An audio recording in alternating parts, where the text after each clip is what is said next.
Good morning to all. सभी का, मैं शाजिया, आस्था आईएएस में आप सभी का स्वागत है। यस, अभी आप लोगों की बिहार हिस्ट्री की क्लास शुरू हो चुकी है। आ जाएं सभी लोग। हाँ जी। गुड मॉर्निंग प्रिया, नाजिम, सत्यम, यस नीरज जी, आप सभी का स्वागत है। आ जाएं। Good morning. नीरज, बच्चे मेम नहीं होता है, MAME मतलब हो जाता है मामे, MM होता है मैम। थोड़ा सा जल्दीबाजी में। हाँ, कहीं भी देखिए आप लोग मेरे स्टूडेंट हैं तो गलत अगर कहीं कर रहे हैं तो बताना मेरा फर्ज है। मैम होता है MAM, ठीक है। किसने लिखा है? नीरज, ठीक है ना। थोड़ा सा नीरज क्या करना है, मैम होता है MAM। सत्यम, हाँ जी, good morning, good morning, good morning to everyone, सबको गुड मॉर्निंग, ठीक है। और करना क्या है, करना ये है कि कल जो था, सभी का स्वागत है बिहार के इतिहास की क्लास में। Good morning Vinita, yes. आप सभी इंतजार कर रहे थे, मुझे समझ में आ रहा है। हाँ, आप सभी वेट कर रहे थे क्लास का। सबका स्वागत है, सभी बच्चों का स्वागत है। सुप्रभात। यहाँ पर चलिए अब आज ना स्टार्ट करते हैं। कल वाली क्लास में मैंने, अगर आप लोग को याद होगा तो मौर्यन एडमिनिस्ट्रेशन मैंने करवा दिया था, पूरा मौर्यन, और उसके अलावा जो शुंग डायनेस्टी है, अश्वमेध, विष्णु, समझिए। जैसे आपको यहाँ पर एक मैं एग्जांपल दे देती हूँ। फॉर एग्जांपल कि ये कोई राज्य है, ठीक है ना, ये कोई राज्य है, राज्य की सीमा है, ये किसी राजा की राज्य की सीमा है, ठीक है, राज्य की सीमा है। फॉर एग्जाम्पल ये कोई किंगडम है, ओके। ये क्या है, ये कोई किंगडम है, ये कोई किंगडम है, ओके। यहाँ पर जब राजा बहुत शक्तिशाली हो जाता था तो उसे अपनी शक्ति का परीक्षण करने के लिए, एग्जामिन करने के लिए, वो ये देखता था कि मेरा भय आसपास के लोगों में है या नहीं है, ठीक है। तो इसके लिए एक यज्ञ का आयोजन होता था। यज्ञ इन द सेंस कि एक यज्ञ होता था जिसको हम लोग कहते हैं क्या, वो जाना जाता है किस नाम से, अश्वमेध यज्ञ। अश्वमेध यज्ञ। अब देखिए इसमें आप बोलिएगा कि मैम ये क्या है, तो अश्वमेध, जैसा कि देखिए नाम से ही है, अश्व मतलब होता है घोड़ा, ठीक है ना। अश्व का मतलब क्या होता है, घोड़ा, इट मीन्स हॉर्स, ठीक है। अश्व मतलब होता है घोड़ा। तो ये राजा क्या करता था, तब एक यज्ञ का आयोजन होता था और उसमें ये होता था कि हम अपने घोड़े को अपने राज्य के आसपास के सभी क्षेत्रों में क्या करेंगे, भेज देंगे, ठीक है ना। तो जहां जहां ये घोड़ा जाएगा, ओके, जहां जहां ये घोड़ा जाएगा और इसे जहां पर नहीं रोका जाएगा, यानी उसका इतना भय हो चुका है उस राजा का, अगर किसी ने नहीं रोका तो इसका मतलब ये है कि राजा की सीमा का क्या है, विस्तार है। लेकिन जैसे ही मान लीजिए ये दूसरा क्षेत्र शुरू हुआ और यहाँ पर ये घोड़े की एंट्री हुई और यहाँ के राजा ने इसको यहीं पर रोक दिया कि अब तुम आगे नहीं बढ़ोगे। अगर इस राजा ने रोक दिया, ठीक है, तो इस राजा के साथ, यानी ये जो राजा जिसने इस यज्ञ का आयोजन किया है और ये राजा जिसने इस घोड़े को रोका है, जैसे जिसने भी इस घोड़े को क्या किया है, यहाँ पर स्टॉप किया है, इन दोनों के बीच अब क्या होगा, युद्ध होगा ही होगा, ठीक है ना। युद्ध होगा ही होगा, यानी वॉर जो है वो कंफर्म है। तो इसी को कहा जाता था अश्वमेध यज्ञ। अश्वमेध यज्ञ का मतलब ही हो गया बेसिकली कि this is the examine of power of a king. ये एक तरह से एग्जामिनेशन था, खुद राजा अपने ही शक्ति का परीक्षण करते थे कि मेरा भय मेरे आसपास के राज्यों में कितना हो पाया है, या मेरे आसपास के राज्यों में कितने लोग हैं जो मुझसे डरते हैं, और किसकी इतनी हिम्मत है कि मेरे घोड़े को वहां पर जाकर के रोक दे। और जो रोकेगा तो वो मेरा दुश्मन है और उसके साथ युद्ध जो है वो अवश्यम भावी है, कंपलसरी है, मैंडेटरी है, तो युद्ध होगा ही होगा। क्लियर है ये? Vishnu, is it clear? हाँ जी विष्णु, क्लियर हो गया? तो यही कहलाता था अश्वमेध यज्ञ। अश्व समझ ही गए आप लोग, घोड़ा। और जहां जहां हमने घोड़े को भेजा और अगर किसी ने वहां पर उसे रोक दिया तो इट मींस, इसका मतलब ये है कि वो व्यक्ति जो है मेरा जो एक अधिकार है उसे नहीं मान रहा है, तो उसके साथ वॉर जो है मेरा वो कंपलसरी है, मैंडेटरी है, वो होगा ही होगा। दैट इज नोन एज अश्वमेध यज्ञ। इसे ही कहा जाता था अश्वमेध यज्ञ, ठीक है ना। देखिए आपको यहाँ पर बता देती हूँ, यहाँ पर जब आप बात आ ही गई है तो थोड़ा सा जान लीजिएगा। यज्ञ की अगर हम लोग बात करें, ठीक है ना, यज्ञ की अगर हम लोग बात करें तो 3 यज्ञ होते थे। एक हो गया अश्वमेध यज्ञ, अश्वमेध यज्ञ, ठीक है। एक होता था राजसूय यज्ञ, और एक होता था वाजपेयी यज्ञ, ठीक है, वाजपेयी यज्ञ। तो देखिए मेन राजा का जो शक्ति परीक्षण बेसिकली इसमें होता था, ठीक है ना, समझा दे रही हूँ। राजा का शक्ति परीक्षण की अगर बात करें कि राजा के पावर का एग्जामिनेशन किस में हो रहा है, शक्ति परीक्षण की बात करें तो वो होता था अश्वमेध यज्ञ में। अगर बात करें राजसूय यज्ञ और वाजपेयी यज्ञ, तो ये जो बेसिकली क्या है, ये एक तरह से यज्ञ जो है, जैसे राजा को, अगर राजा गद्दी पर बैठा, हाँ चारों दिशा में, मैंने देखिए मैप इसलिए तो बनाया है ना, ये सारी दिशा में क्या किया गया, भेजा गया विष्णु, ठीक है। तो राजसूय यज्ञ यानी राज का मतलब ही होगा कि राजा जब गद्दी पर बैठ रहा है, ठीक है। और वाजपेयी यज्ञ ये भी क्या है, एक तरह से मतलब अपने साम्राज्य में बताया जाता था कि हमारा क्या है, हमने एक बड़े लेवल पे एक यज्ञ ऑर्गेनाइज किया है। तो ये बेसिकली शक्ति परीक्षण से संबंधित नहीं था, ये राजा के आप कह सकते हैं कि जब राज्य तिलक हुआ, राज्याभिषेक हुआ, तो हम इस तरह के यज्ञों का आयोजन कर रहे हैं। लेकिन जब शक्ति परीक्षण की बात करते थे तब होता था अश्वमेध यज्ञ।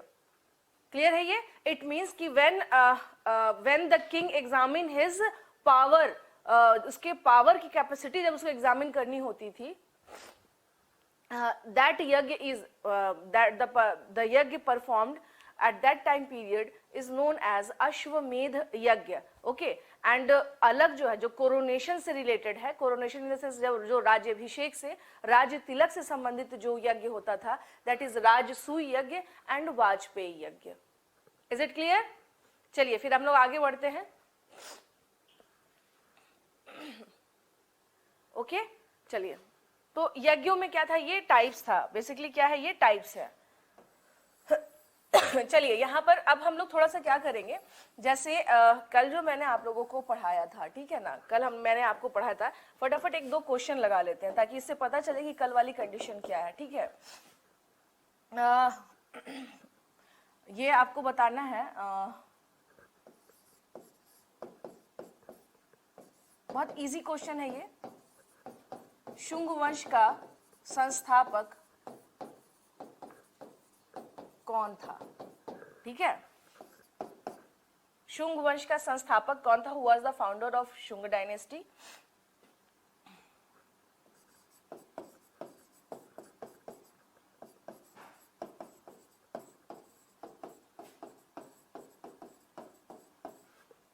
मौर्य साम्राज्य का सेनापति था वो,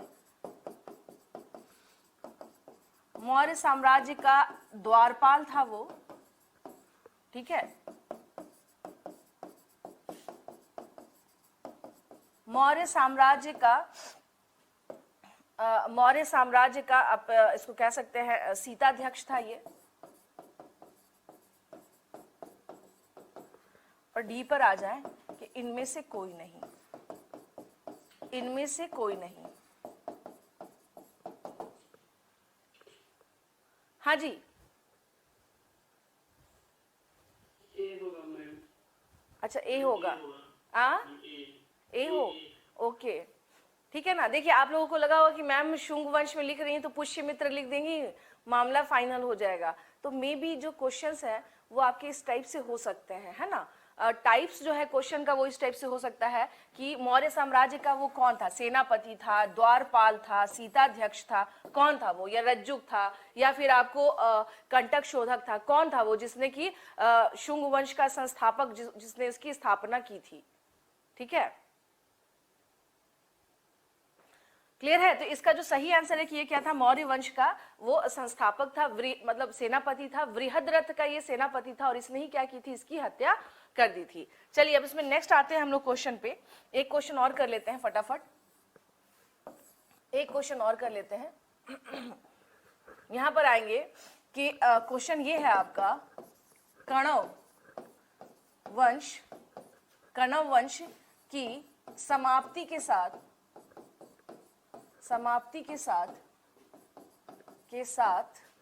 कौन से वंश की स्थापना हुई,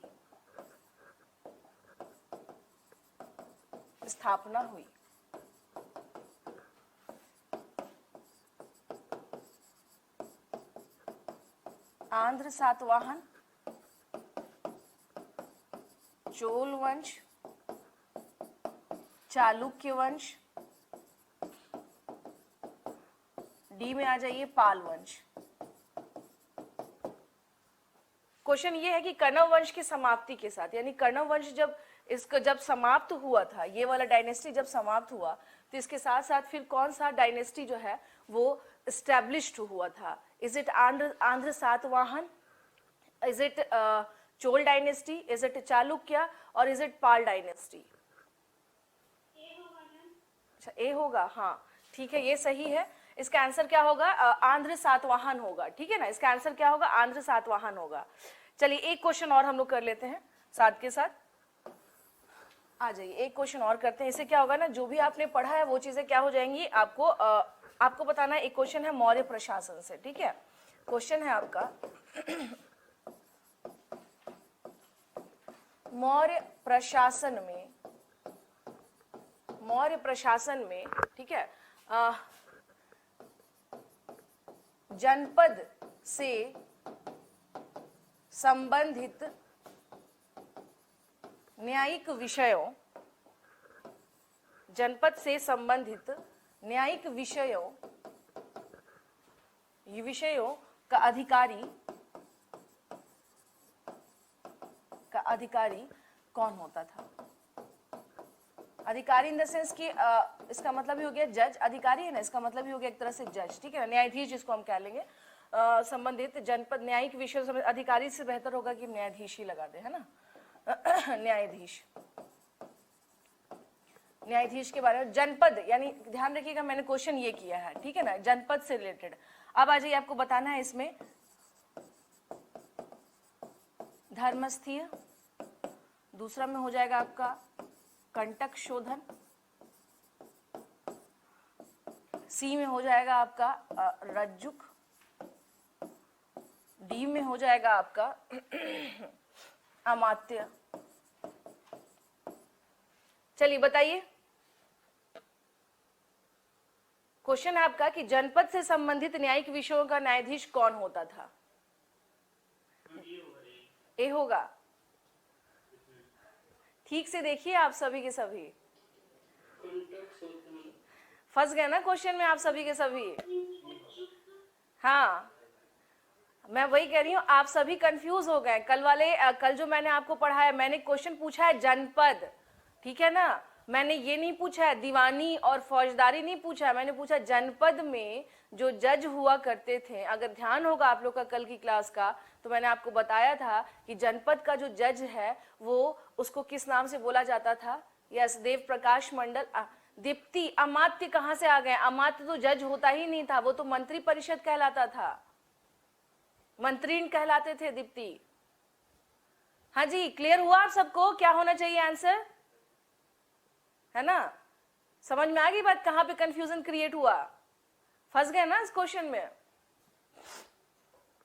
हाँ समझ में आई बात। कल अपना रजिस्टर उठा के चेक करिए एक बार, मैंने क्या बताया है। फटाफट तेजी में क्वेश्चन लगा दिए आप लोग, यही पे जाके कंफ्यूज हो जाते हैं हम लोग, यही समस्या। अच्छा आपने बोला था स्वाति है ना, यस ओके, नाम नहीं दिख पा रहा उसमें।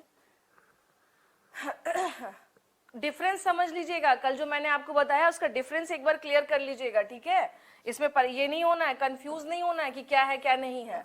चलिए और एक और लास्ट क्वेश्चन इसका कर लेते हैं, इससे रिलेटेड टॉपिक से रिलेटेड क्वेश्चन करेंगे ना, तो आपको समझ में भी आएगा कि हम जो पढ़ रहे हैं उसका क्या हमारा क्या है, ये है इंपॉर्टेंस है। चलिए इसमें एक क्वेश्चन आपका आएगा ये, मौर्य काल में राज्य के द्वारा सिंचाई व्यवस्था को क्या कहा जाता था?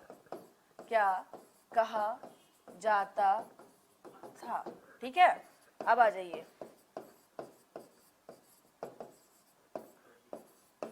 बी में आप आ जाइए। इसे कहा जाता था ये जो व्यवस्था थी, यानी ये जो पूरा का पूरा जो व्यवस्था है, यहाँ पे बात हो रही है कि ये जो सिस्टम था उस सिस्टम को क्या कहा जाता था, ठीक है ना?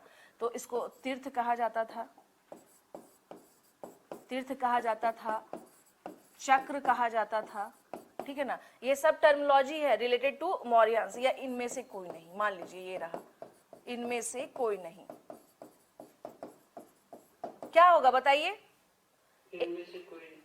अच्छा इनमें कल ही मैंने बताया है, आप लोग ने रिवीजन नहीं करते, इससे पता चल रहा है। एग्जाम आप लोगों के नजदीक आ रहे हैं और रिवीजन की ये व्यवस्था आप लोगों ने कर रखी है, कैसे काम चलेगा? हाँ, मैंने कल ही पढ़ाया है और आज ही आप लोग कंफ्यूज हो गए। मैंने कल ही बताया था सेतु बंद बोला जाता है, जो इरिगेशन की सिस्टम की व्यवस्था अगर एडमिनिस्ट्रेशन कर रहा है तो उसको सेतु बंद कहा जाता था। तो ये सब थोड़ी चीजें ध्यान रखनी होंगी ना आप लोगों को। अच्छा गुलशन, हाँ मैं देख रही हूँ, मैं सबके मैसेज देख रही हूँ। यस, जिन्होंने भी बताया है, ए देखिए कंफ्यूज मत होइए, अब पढ़ाई के साथ साथ ना रिवीजन भी जरूरत है। एक ही उपाय है, मैं आपसे सबसे कहूंगी, एक ही उपाय है, अंतिम उपाय सिलेक्शन पाने का यही है, जो भी पढ़िए उसका आपको revision revision and revision, this is the last option, यही लास्ट ऑप्शन है। समझ में आई बात? ये नहीं कि पढ़ रहे हैं लिख रहे हैं बस क्लास में आने की गड़बड़ी है, क्लास करना है, क्लास पे टाइम पे पहुंच जाना है। ये व्यवस्था बहुत अच्छी है, पढ़िए लेकिन रिवीजन भी करिए। नहीं रिवीजन करेंगे तो आप तो कल का पढ़ाया हुआ आज भूल जा रहे हैं आप सब, ऐसे कैसे चलेगा बताइए? थोड़ा सा मैंने क्वेश्चन ट्विस्ट कर दिया तो आप सबकी हालत खराब हो गई, आप सब उल्टा फुल्टा आंसर दे रहे हैं। ऐसे ऐसे कैसे काम चलेगा बताइए? चलिए एक क्वेश्चन और आप लोग बता दीजिए। हाँ ठीक है, क्वेश्चन ये है कि पाटलिपुत्रा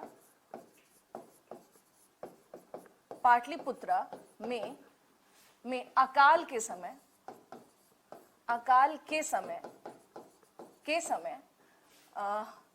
उत्तर भारत में कौन से जैन मुनि रह गए थे? ठीक है, ए में आ जाइए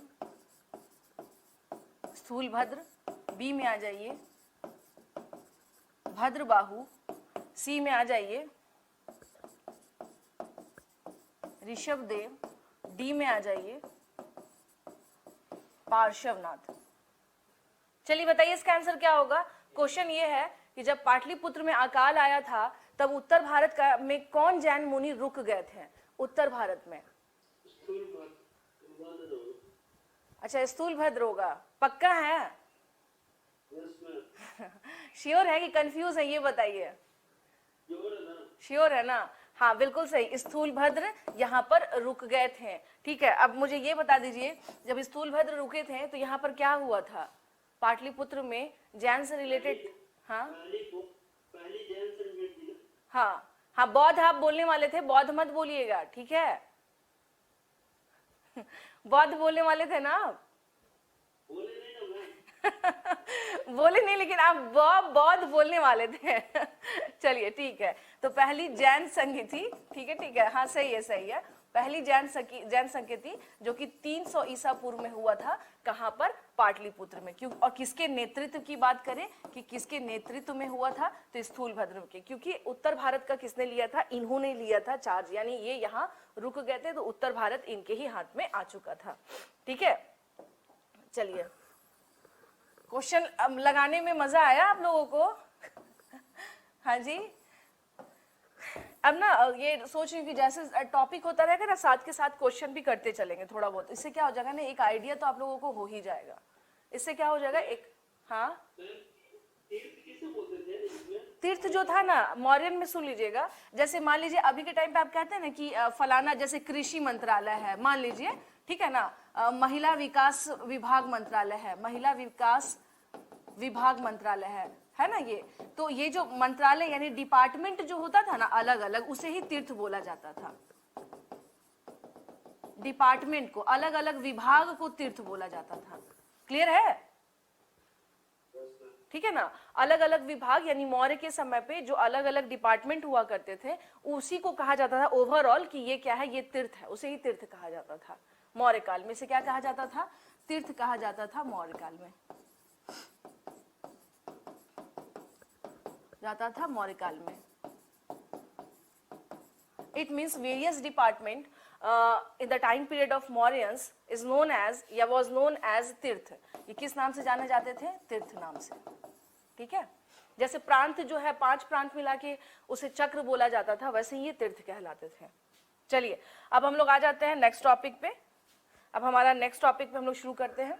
देखिए हम लोगों ने कल जो है वो सारी चीजें हम लोग पढ़ दी थी. हमने मौर्य, शुंग, कण्व जो उसके बाद थी वो हमने पढ़ लिया. अब जो हमारा चल रहा है यानी अब जो टॉपिक है वो एक तरीके से ये है कि मौर्यंस के बाद जो अव्यवस्था फैली, अव्यवस्था के बाद यानी कि उसके बाद एक ही शासक काल आता है जो गुप्त काल कहलाता है. ठीक है. उसके बाद जो है यानी इसके पहले तक कोई भी ऐसा नहीं था जिन्होंने क्या किया हो, शासन को एक साथ किया हो. ठीक है. तो अब आते हैं कि हम लोग बात कर रहे हैं गुप्त काल की. गुप्त काल की यहाँ पर ध्यान देना होगा आप लोगों को थोड़ा सा कि जब मौर्यंस का जब पतन होता है यानी कि मौर्य के पतन के बाद यानी इनका जो डिक्लाइन हो जाता है, तो डिक्लाइन के बाद हम क्या देखते हैं कि इसके बाद क्या आ जाती है स्थिति, इसके बाद हो जाती है स्थिति बहुत ही ज्यादा अव्यवस्था फैल जाती है. अव्यवस्था यानी कोई भी केंद्रीकृत शासन हमें नहीं दिखाई देता है.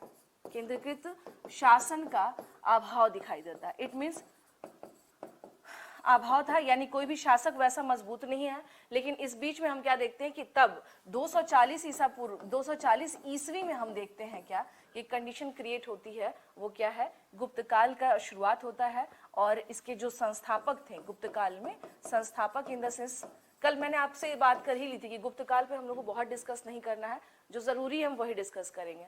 गुप्त काल में अगर हम लोग बात करें इसके संस्थापक की तो इनका नाम क्या था, श्रीगुप्त. श्रीगुप्त. टाइम पीरियड की बात करें इनका तो 240 से 280 ईस्वी के बीच में इनका टाइम पीरियड है. और इन्हें माना जाता था कि गुप्त काल के he was the founder of Gupta dynasty. He was the founder of Gupta dynasty. ये क्या थे, गुप्ता डायनेस्टी के ये क्या थे, फाउंडर थे. यानी इन्हीं के नेतृत्व में क्या हुआ है, गुप्त डायनेस्टी जो है वो क्या हुआ था, आपको इसकी नींव रखी गई. ठीक है. और इनके बारे में हो सकता है आपका मान लीजिए बीपीएससी में क्वेश्चन ये आ सकता है. एक क्वेश्चन जो पॉसिबिलिटी बनता है, क्वेश्चन ये है कि गुप्त जो थे वो कुषाणों के कौन लगते थे. मान लीजिए एक क्वेश्चन आपका आ जाए कि गुप्त जो है वो कुषाणों के कौन लगते थे, उनके सामंत थे, उनके मंत्री थे. ठीक है. या आला अधिकारी थे, या उस जमाने के बहुत बड़े जमींदार थे. तो इस तरीके से हो सकता है एक क्वेश्चन आ जाए. तो जो गुप्त जो थे इनके बारे में है कि ये बेसिकली थे कौन, यह कुषाणों के सामंत थे. ये कुषाणों के सामंत थे. Basically they were feudals of Kushans. Basically they were feudals of Kushans. Kushans के क्या थे वो, सामंत थे. ठीक है ना. तो ये चीज ध्यान रखना है कि गुप्त काल की स्थापना देख रहे हैं हम लोग. मौर्य के बाद ये चीज ध्यान रखिएगा, मौर्य के बाद जो है शुंग आ गए, कण्व आ गए, उसके बाद कुषाण आ गए. लेकिन हम क्या देखते हैं कि उस टाइम पर जो स्थिति बनके जो क्रिएट हुई वो ये हुई कि यहाँ पर हमें कोई भी केंद्रीकृत शासन नहीं दिखाई देता है. एक लंबे समय के बाद जो स्थापना हो रही है वो गुप्त काल की है. किसकी स्थापना हो रही है, गुप्त काल की. ये थोड़ा सा क्या करना है आपको ध्यान में रखना है, किसकी स्थापना हो रही है, गुप्त काल की. ठीक है. एक चीज थोड़ा सा ये भी ध्यान रख लीजिएगा कि अगर बात किया जाए कि जब इसकी डेथ हो जाती है यानी कि जब मौर्यंस का डिक्लाइन हो जाता है, तो मौर्यंस के डिक्लाइन के बाद अगर हम लोग बात करें तो कौन से शासक आते हैं. ठीक है ना, कौन से शासक आते हैं. तो यहाँ पर ना इसे थोड़ा सा इस सीक्वेंस को आप लोग थोड़ा सा ध्यान रख लीजिएगा कि जब ये व्यवस्था जब समाप्त हो जाती है यानी मौर्यों के बाद जो हम लोग जो देख रहे हैं, यानी कि इसको इस तरीके से समझिए.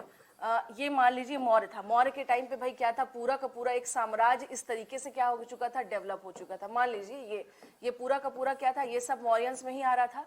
यानी ये पूरा का पूरा मौर्य साम्राज्य था. लेकिन जैसे ही पतन हुआ और उस तरीके की कोई जब व्यवस्था नहीं आई तो अलग अलग हम क्या देखते हैं, बाहरी आक्रमण होना शुरू होता है.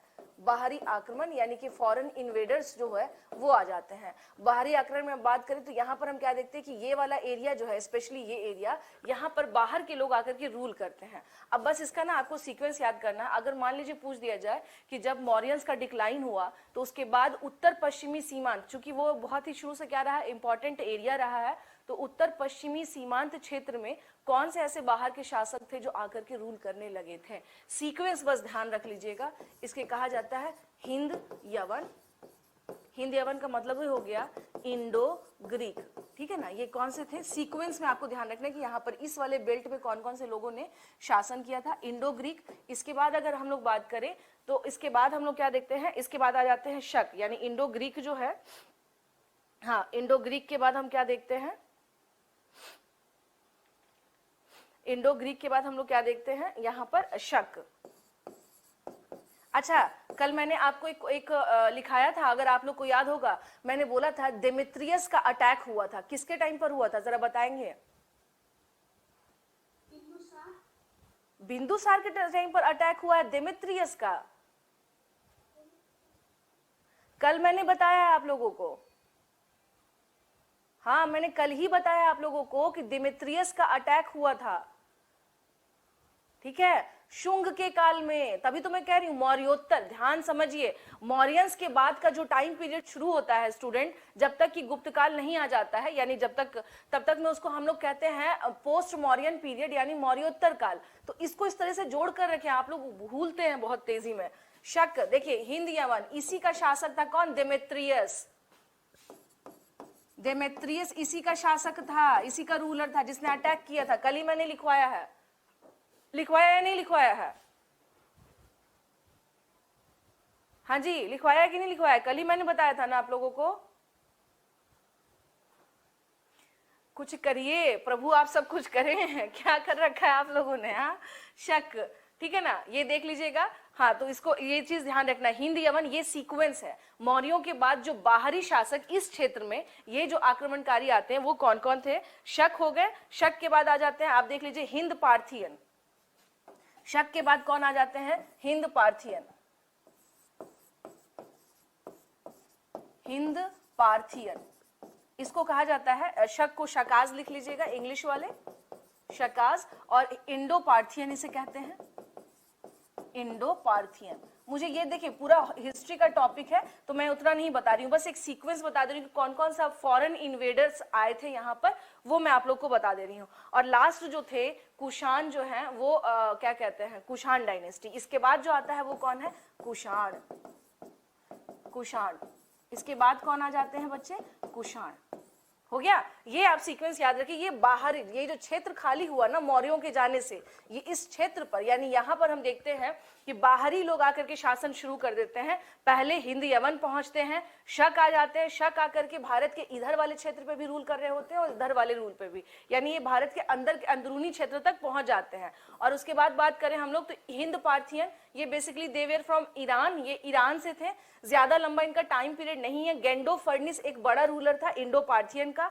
कुषाण के बारे में बात करें तो कुषाण का जो सबसे फेमस रूलर था दैट वाज कनिष्क। अब हमने बात कर रहे हैं क्या, गुप्त की। हम लोग बात किसकी कर रहे हैं, गुप्त की। तो इसका मतलब ये है कि मैंने आपको पहले लिखवाया कि ये कुषाणों के सामंत थे। इट मींस ये लोग क्या थे, इसके सामंत थे, इसके फ्यूडल्स थे, इसके क्या थे, फ्यूडल्स थे। ठीक है, ये है ना।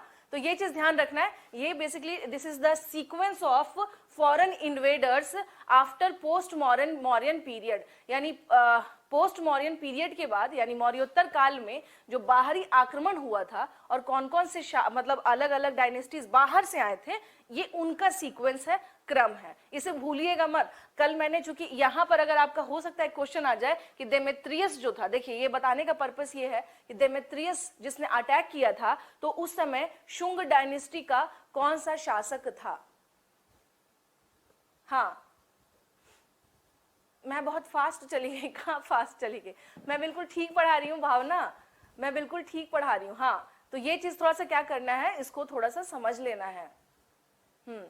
देखिए थोड़ा अगर स्लो में चलता है ज्यादा, मैं वैसे तो बैलेंस्ड है, बट जिस टॉपिक में ऐसा लग रहा है कि बहुत भावना अब समझ में आ रहा है, अब तो समस्या नहीं है, मैंने इसलिए आप लोगों को समझा दिया अभी कि यही चीज पे कब नहीं समझ में आया कुछ भी, आज नहीं समझ में आया, कल नहीं समझ में आया।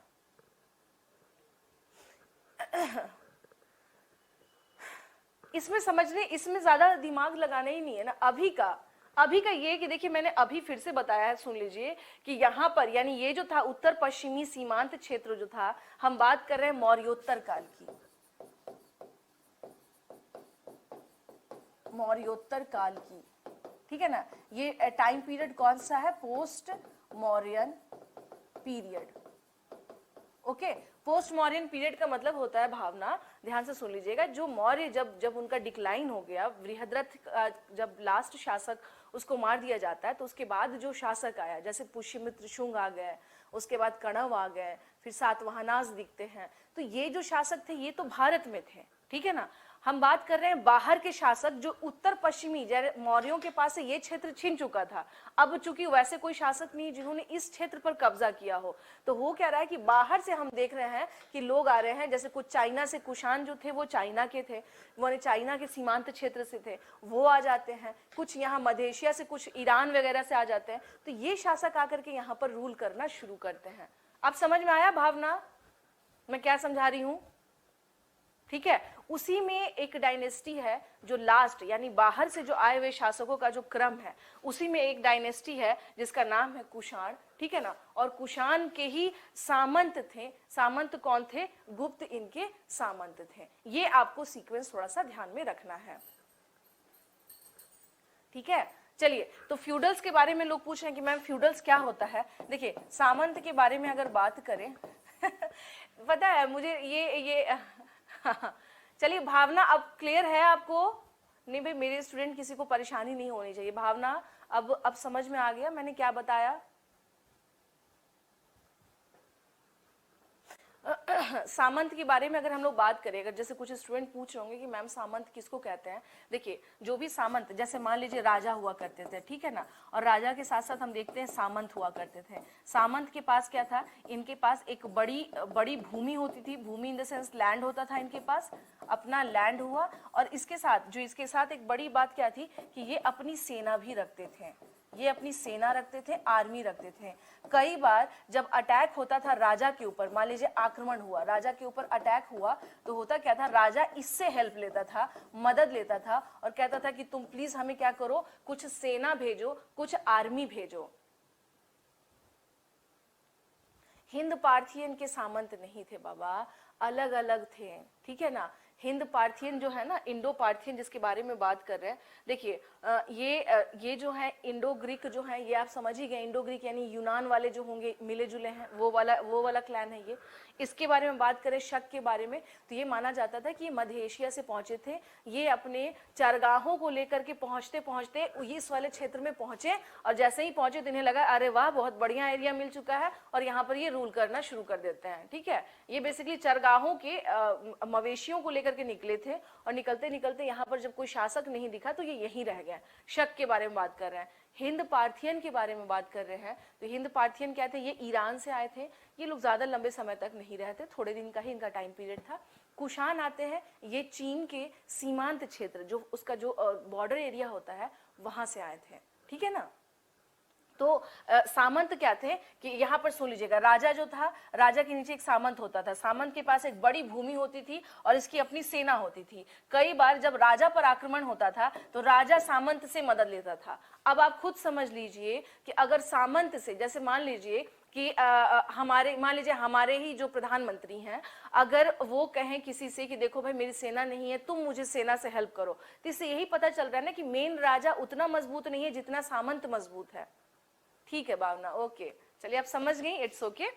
तो इसका मतलब, ये सामंत का मतलब ये होता था, ये काफी शक्तिशाली हो चुके थे। सामंत इनफैक्ट माना जाता है कि गुप्त काल के बाद भी ये सामंती व्यवस्था ने ही क्या किया था, भारत में जो प्राचीन काल जो हमारे यहाँ चल रहा था वो समाप्त होने का बहुत बड़ा कारण यही था, सामंत थे। क्योंकि ये क्या थे, अपनी सेना रखते थे, अपना पैसा होता था, और अपने तरीके से क्या करते थे, ये लोग काफी भोग विलासी वाला जीवन जीते थे, और काफी राजा से कई बार ये ज्यादा स्ट्रांग हो जाते थे। तो यही होते थे सामंत। तो गुप्त के बारे में मैंने आपको क्या समझाया है कि ये कुषाणों के सामंत थे, ठीक है। ये कुषाणों के क्या थे, सामंत थे। अब आते हैं हम लोग इसमें आगे। मैं तो खुद ही आप लोगों को जो बेहतर हो सकता है मैं समझाने की कोशिश करती हूँ कि आपको लोगों को समझ दिक्कत ना आए कि आप लोगों को इसमें दिक्कत ना आए, ठीक है। ये कुछ ज़्यादा ही इसमें डिलीट करना पड़ा। आ जाइए, गुप्त काल की बात करेंगे हम लोग इसमें। देखिए सारे के सारे शासक ने अभी आप लोगों को बता ही दिया मैंने गुप्त काल में कि इसका फाउंडर कौन था, इसका फाउंडर था श्रीगुप्त। इसका फाउंडर कौन था, श्रीगुप्त। लेकिन जो अगर बात करें कि इसके महत्वपूर्ण शासक, इसके महत्वपूर्ण शासकों की बात करें कि कौन से शासक इसके बहुत इंपॉर्टेंट हैं, ठीक है। तो एक जो सबसे पहला हम देखते हैं चंद्रगुप्त प्रथम। चंद्रगुप्त प्रथम, ठीक है ना।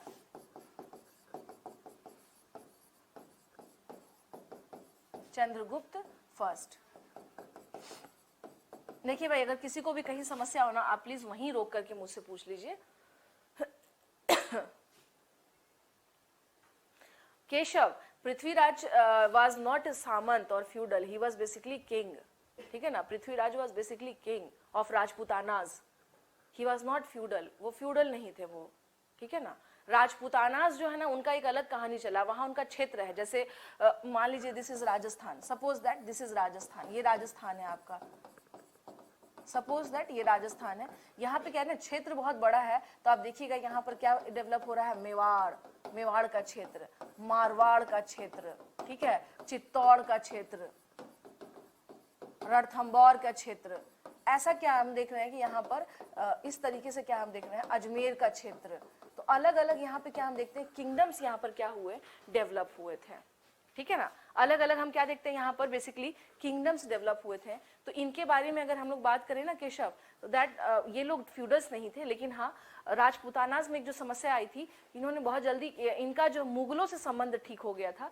तो ये बाकी तो हम लोग जब नॉर्मल सामान्य इतिहास बात करेंगे तो बात करेंगे। तो उनका किंगडम था, क्षेत्र बहुत बड़ा है, तो अलग अलग क्या थे वहाँ पे, मेवाड़, चित्तौड़, मारवाड़, ये एक घराना था। तो राजपूताना का अलग कहानी चल रहा होता है, ठीक है। Basically they were not feudals, वो फ्यूडल्स नहीं थे। चलिए अब आते हैं हम लोग यहाँ पर कि चंद्रगुप्त प्रथम, इसके बारे में अगर हम लोग बात करें तो इसके टाइम पीरियड पे, हाँ चंद्रगुप्त प्रथम की अगर हम लोग बात करें यहाँ पर, तो इसके टाइम पीरियड पे हम लोग क्या देख रहे हैं, इसके टाइम पीरियड पे कुछ चेंजेस हम लोगों को दिखाई देता है। चेंजेस इन द सेंस अगर हम लोग बात करें कि किस टाइप के चेंजेस हमें दिखते हैं, और स्पेशली गुप्त काल में एक परंपरा आती है। परंपरा इन द सेंस कि एक ट्रेडिशन, एक चलन आता है, और वो ट्रेडिशन क्या था, तो वो ट्रेडिशन हम देखते हैं, एक new tradition which was developed in this time period, कि ये लोग अपने नाम के आगे उपाधियां लगाने लग गए। उपाधि यानी कि टाइटल लेने लग गए, टाइटल लेने लग गए, ये लगाने लग गए, लेने भी नहीं लगाने लग गए थे, टाइटल लगाने लग गए थे ये लोग, ठीक है ना। टाइटल का मतलब ये हो गया कि राजा अपने आप को अब क्या करने लगा था, बहुत बड़े स्तर पे अपने आप को शो करने लगा था कि मैं क्या हूं, मैं बहुत बड़ा क्या हूं, राजा हूं, ठीक है ना, मैं बहुत बड़ा क्या हूं, राजा हूं, इस तरीके से।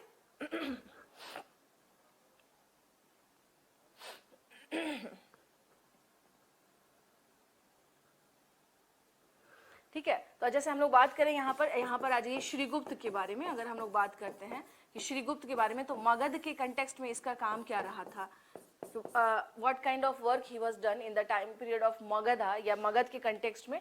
तो हम लोग क्या देखते हैं कि इसने क्या किया था, टाइटल लिया था इसने भी, श्रीगुप्त ने, इसने कौन सा टाइटल लिया था, इसने भी लिया था महाराजा, महाराजा की उपाधि इसने क्या की थी, धारण की थी। इसने महाराजा की उपाधि धारण की थी, उपाधि धारण की थी। It means he owned the title of, he owned the title of महाराजा। यानी अब शुरू होता है नाम के आगे बड़े बड़े बात लिखना, the title of महाराजा, ठीक है। इसके आने से यानी ये जो वंश था, ये जब आता है गुप्त डायनेस्टी, तो इन लोगों ने क्या किया था, अपने नाम में बड़े बड़े टाइटल लगाना शुरू कर देते हैं। और इनके बारे में वर्णन कौन करता है, तो यहाँ पर क्या करना है, इत्सिंग। इत्सिंग क्या था, ये कि चीनी यात्री था, चीनी यात्री था, basically he was a foreign traveller या चाइनीज ट्रेवलर। इत्सिंग ने इसके बारे में क्या किया है, वर्णन किया है, इसके बारे में वर्णन किया है, बताया है। अच्छा, एक काम आप सब करिएगा, देखिए इससे क्या होगा ना कि फिर से आप लोग जितने भी चाइनीज जो भी ट्रेवलर्स आए हैं, जैसे इत्सिंग हो गया, फाहियान हो गया, वेनसांग हो गया, ये 3 नाम आप लोगों ने सुना है और इनका संबंध भी है। तो हम ये नहीं कह रहे कि सबको आप ध्यान रखिए, एटलीस्ट ये 3 जो है ना, इत्सिंग, फाहियान और वेनसांग, ध्यान रखिएगा। मैं आप लोगों को ना ये वर्क दे रही हूँ एक तरह से, इत्सिंग, फाहियान और वेनसांग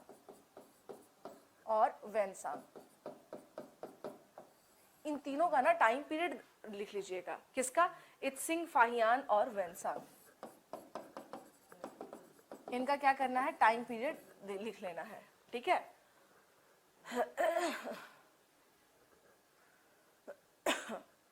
रिटेन एविडेंस के तौर पे अगर हम लोग बात करें ना केशव, तो समझिए कि गुप्त काल से शुरू हो जाती है कहानी कि अब हमारे पास रिटन एविडेंसेस, क्योंकि अब क्या है, जो ईसवी जब शुरू होती है ना, तो ईसवी से हम देखते हैं क्या कि इनके दरबार में प्रॉपर इंटेलेक्चुअल्स बैठते थे। नौरत्न आपने सुना भी होगा, तो नौरत्न प्रॉपर इनके दरबार में बैठते थे। तो यहाँ से कल्चर डेवलप होता है कि इतिहास को लिखा जाने लगा, ठीक है, इतिहास को लिखा जाने लगा। ये कल्चर यहाँ से हम देखते हैं क्या डेवलप हो चुका रहता है, ठीक है।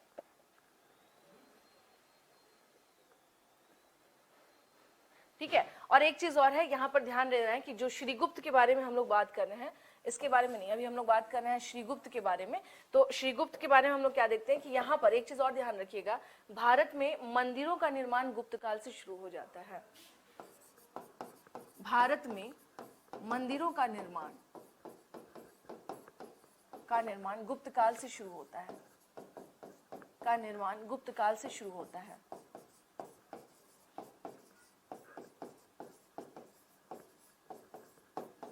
It means the construction of temple was started from the time period of Gupta Kal. Deepti, Fahien, Itsing और वेनसांग, ठीक है, इन तीनों को क्या करिएगा, एक अभी फिलहाल इस 3 को करिए ना केशव, अभी फिलहाल इसको करिए, मैं बता दूंगी। अभी मैंने बोला है फाहियान, इत्सिंग, आपको इन तीनों में सिमिलैरिटी दिख रही है ना केशव, ये तीनों के तीनों क्या है, आपको चाइनीज है, इसलिए मैंने बोला है। और अगर ये चाइनीज हैं तो इसलिए थोड़ा सा ध्यान रखना है कि बौद्धिस्ट रिलीजन से संबंधित ये लोग आएंगे यहाँ पर चीजों को पता करने, ठीक है। तो उसके आपको उसके पहले प्रकृति पूजक नहीं थे, उसके पहले पूजा करते थे, but we don't have construction of a temple. Temple का कंस्ट्रक्शन नहीं था। जैसे मान लीजिए हमने क्या किया, शिवलिंग जैसे कोई पत्थर हुआ, हमने उसे रखा और हमने उसकी पूजा शुरू कर दी, ठीक है, तो वही परंपरा चली आ रही थी, मंदिर नहीं था। लेकिन भारत में, एकदम ध्यान रखिएगा इस बात को, अगर आपका मगध के रिगार्डिंग ये क्वेश्चन आ जाए कि भारत में मंदिरों का निर्माण किस वंश के शासन काल से शुरू होता है, तो हम देखते हैं क्या, गुप्त काल के शासन काल से मंदिरों का निर्माण शुरू होता है। एक चीज और समझ लीजिएगा कि गुप्त जब आते हैं तो अगर आपको लग रहा है कि इस टाइप वाले जो मंदिर होते हैं, ये गिरजाघर तो नहीं ना बन गया, चलिए यही समझिए इस तरह से, ठीक है ना, हाँ ये तो समझ ही जाएंगे। तो मतलब इस टाइप वाले मंदिर जो है हम देख रहे हैं, ये मंदिर नहीं, ठीक है ना, ऐसे मंदिर नहीं।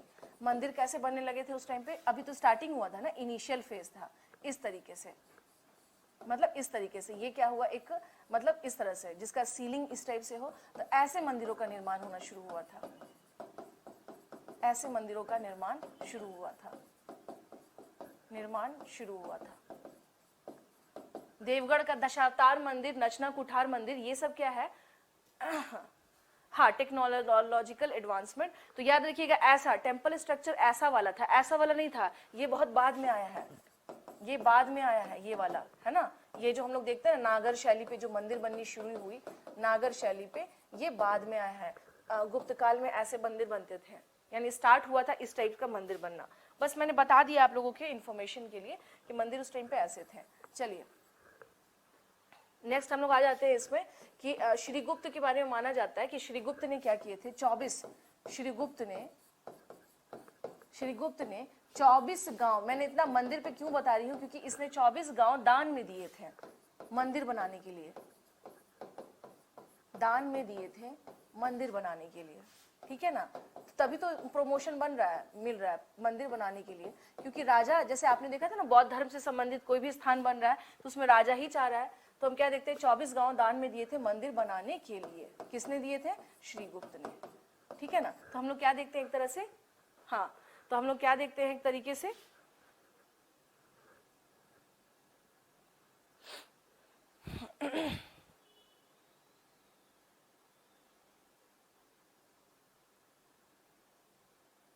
ठीक है। तो हम लोग क्या देखते हैं इस तरह से, इस प्रकार से हम लोग देखते हैं कि ये जो था, यानी कि श्रीगुप्त जो था, इसके टाइम पर क्या हम लोग देखते हैं, मंदिरों का निर्माण होता है। नेक्स्ट शासक आता है कौन? घटोत्कच। छोटा छोटा है, ज्यादा नहीं है, आप लोग को बहुत घटोत्कच। नेक्स्ट शासक कौन आता है? घटोत्कच, ठीक है, घटोत्कच, जिसका माना जाता है कि 280 से 320 ईस्वी तक यही था। 280 से 320 ईस्वी तक यही था। और ये यानी श्रीगुप्त के बाद, श्रीगुप्त के बाद यह पाटलिपुत्र का शासक बना। यह पाटलिपुत्र का शासक बना, ठीक है। श्रीगुप्त के बाद हम लोग क्या देखते हैं कि यह पाटलिपुत्र का क्या था? शासक बना था, घटोत्कच। घटोत्कच श्रीगुप्त के बाद क्या बनता है? पाटलिपुत्र का शासक बनता है, ठीक है ना। तो इसके बारे में लेकिन है, हम लोग कह सकते हैं कि बहुत ज्यादा हमारे पास क्या है, हाँ, हमारे पास क्या है, कहीं ना कहीं से अभाव है बहुत सारी चीजों का, इसके रिगार्डिंग कि क्या क्या चल रहा था या क्या किस प्रकार की चीजें घट रही थी। तो इसके रिगार्डिंग हम लोग क्या देखते हैं कि थोड़ा सा क्या रहता है, अभाव है। अभाव इन द सेंस कि वी डोंट हैव, बहुत सारा हमारे पास कोई ये नहीं है, एविडेंसेस नहीं है। तो थोड़ी सी समस्या इसमें हम लोग क्या देखते हैं, आती है, ठीक है। थोड़ी सी समस्या हम लोग देखते हैं आती है।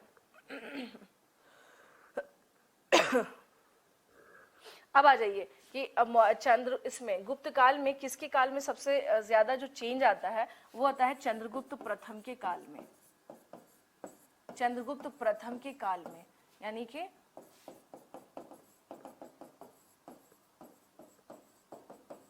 चंद्रगुप्त फर्स्ट, चंद्रगुप्त प्रथम के काल में हम लोग क्या देख रहे हैं, जो चेंजेस हम लोग को दिखाई देता है, चेंजेस इन द सेंस कि हम लोग अगर बात करें तो इसने क्या किया था, चंद्रगुप्त प्रथम के काल की अगर हम लोग बात करें तो हम लोग क्या देखते हैं, जो सबसे इंपॉर्टेंट चेंज क्या आता है, इसका जो टाइम पीरियड था ये माना जाता है 320 से 335 ईस्वी तक, ठीक है ना। तो इसने लिच्छवी की राजकुमारी से क्या किया था, विवाह किया था। इसका जो सबसे इंपॉर्टेंट काम क्या था कि इसने, यानी चंद्रगुप्त फर्स्ट ने, इसने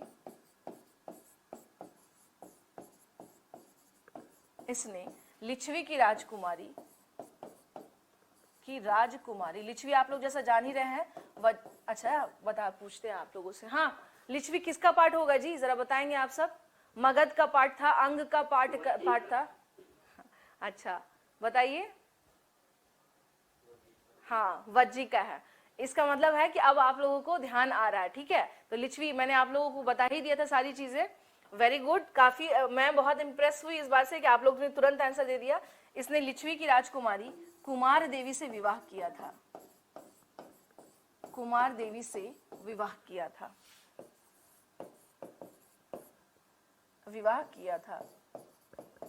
It means he got married with the princess of Lichvi, princess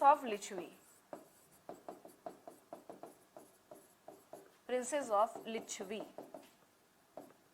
देखिए कितना गौरवमयी इतिहास रहा हुआ है हमारा, हाँ, बिहार का। इसने लिच्छवी की राजकुमारी कुमार देवी से क्या किया था, इसने विवाह किया था। और इसके बारे में अगर बात करें, क्योंकि इसका क्या हम लोग देखते हैं संबंध कि इसने टाइटल, उपाधि कौन सी ली थी, उपाधि इन द सेंस टाइटल, उपाधि कौन सी ली थी, महाराजा Dhiraj. He owned the title of महाराजा धीराज। इसने महाराजा धीराज की उपाधि ली थी, ठीक है ना। इसने क्या किया था, महाराजा धीराज की उपाधि ली थी। कुमारी देवी नहीं, कुमार देवी, रितेश, कुमार देवी, कुमारी देवी नहीं है नाम, कुमार देवी नाम है, कुमारी देवी नहीं है, याद रखिएगा। अगर आपको लग रहा है कि मैम कुमार तो होता नहीं है महिलाओं में, ऐसा थोड़ी ना है, ऐसा थोड़ी ना, कुमार देवी उसका नाम ही था, कुमार देवी। ठीक है रितेश, इसमें कंफ्यूज नहीं होना है, ठीक है।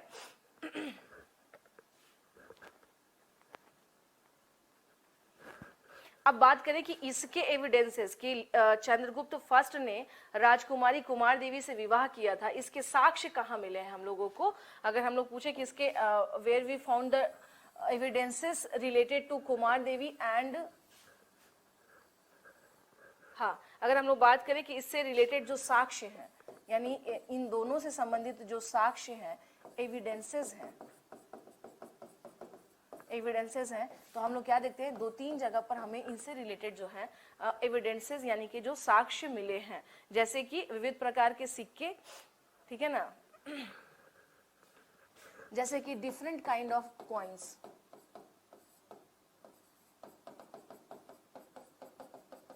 डिफरेंट काइंड ऑफ कॉइन्स, है ना, विविध प्रकार के सिक्के, इसको हम लोग क्या कहेंगे, विविध प्रकार के सिक्के,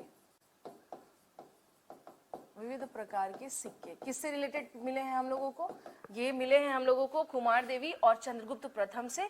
तो एक तो मिला है गाजीपुर में, ये क्या है, सिक्के, कॉइन्स के बारे में बात करें गाजीपुर से। बयाना एक जगह है स्टूडेंट, ध्यान रखिएगा, ये राजस्थान में है, ये कहाँ है, राजस्थान में है, बयाना, गाजीपुर, बयाना, और उसके अलावा हम लोग कहाँ देख रहे हैं, मथुरा, मथुरा। तो यहाँ से क्या मिले हैं, साक्ष्य मिले हैं, और हम लोगों को कंफर्मेशन मिल जाता है कि अच्छा यहाँ पर जो है हाँ, इससे हम लोगों को क्या हो जाता है, कंफर्मेशन, जो सिक्के मिले हैं इन दोनों से रिलेटेड वो कहाँ कहाँ मिले हैं, गाजीपुर, बयाना, मथुरा, ठीक है ना, गाजीपुर, बयाना और मथुरा। टांडा भी एक जगह है इसमें क्या नाम है, फैजाबाद के पास में, जहां पर अयोध्या है, टांडा, फैजाबाद, अयोध्या यहीं पर है, ठीक है ना। यहां से हमें इसके क्या मिले हैं, साक्ष्य मिले हैं। और इसके अलावा बात करें तो जो गुप्ता जो थे, इनके टाइम पर क्या किया गया था, सोने के सिक्के चलाए गए थे, क्या किए गए थे, सोने के सिक्के चलाए गए थे, ठीक है, गुप्ता के काल में सोने के सिक्के चलाए गए थे। तो यहाँ पर सोने के सिक्के चलाए गए थे, तो ये अगर आप लोगों ने लिख लिया होगा, ये लिख लिया आप लोगों ने, इसी में आगे बढ़ूं, चलिए आइए इसी में थोड़ा सा आगे बढ़ जाते हैं, ठीक है। तो अगर हम लोग बात करें इनका, तो देखिए माना जाता है कि जो ये जो थे गुप्ता के बारे में, तो ये जो था चंद्रगुप्त प्रथम, इसने ही बड़े लेवल पर क्या किया था, चांदी के सिक्के चलवाए थे। चंद्रगुप्त प्रथम ने बड़े स्तर पर या वृहद स्तर पर चांदी के सिक्के चलाए थे।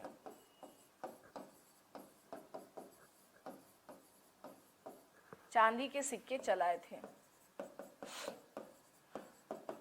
इसने क्या किया था, चांदी के सिक्के बहुत बड़े स्तर पर क्या किया था, चलाया था चंद्रगुप्त प्रथम ने। ध्यान रखिएगा किसने चलवाया था, चंद्रगुप्त प्रथम ने।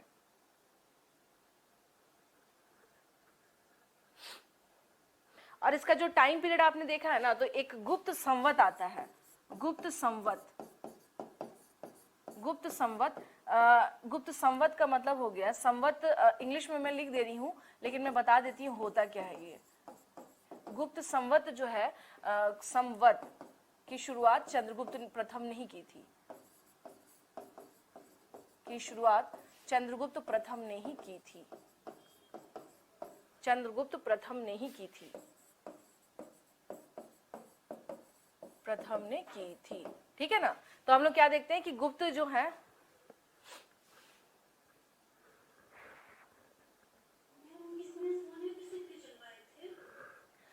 देखिए आपको बता देती हूँ, जो गुप्त काल है ना, ध्यान से सुन लीजिएगा, गुप्त काल में सोने और चांदी दोनों के सिक्के चले थे, ठीक है। और सोने के सिक्के इसने फर्स्ट टाइम क्या हम देखते हैं कि प्रैक्टिस में आते हैं, लेकिन चांदी के बड़े स्तर पर जो सिक्के हैं वो इसने चलवाए थे, चंद्रगुप्त ने, ठीक है। एक क्वेश्चन आप लोग का अगर ये भी आ सकता है कि भारत में किसने सर्वप्रथम सोने के सिक्के चलवाए थे, तो सबसे पहले अगर हम लोग बात करें तो वो किसने चलवाए थे, बताइए। कुषाणों ने हाँ, कनिष्क नहीं, कुषाणों में विम कटफिसस नाम सुना होगा आप लोगों ने, सुना है ना विम कटफिसस। तो विम कटफिसस ने सबसे पहले क्या किए थे, सोने के सिक्के चलवाए थे। लेकिन समझिए अभी जो मैंने मैप पे आपको बताया था, उत्तर पश्चिम वाले क्षेत्र पर उनका शासन था, ठीक है ना। तो उत्तर पश्चिम का क्षेत्र अगर छोटा होगा तो मुझे एक बात बताइए कि सोने के सिक्के जो चलाए जाएंगे तो उसकी शुद्धता ज्यादा होगी या कम होगी, बताइए। अगर छोटे क्षेत्र में आप सोने के सिक्के चलवा रहे हैं तो उसमें जो सोना होगा वो प्योर होगा या मिलावटी सोना होगा, प्योर होगा मैम। प्योर होगा ना। तो इसका मतलब है कि प्योर सोना छोटा क्षेत्र किसका है बताइए,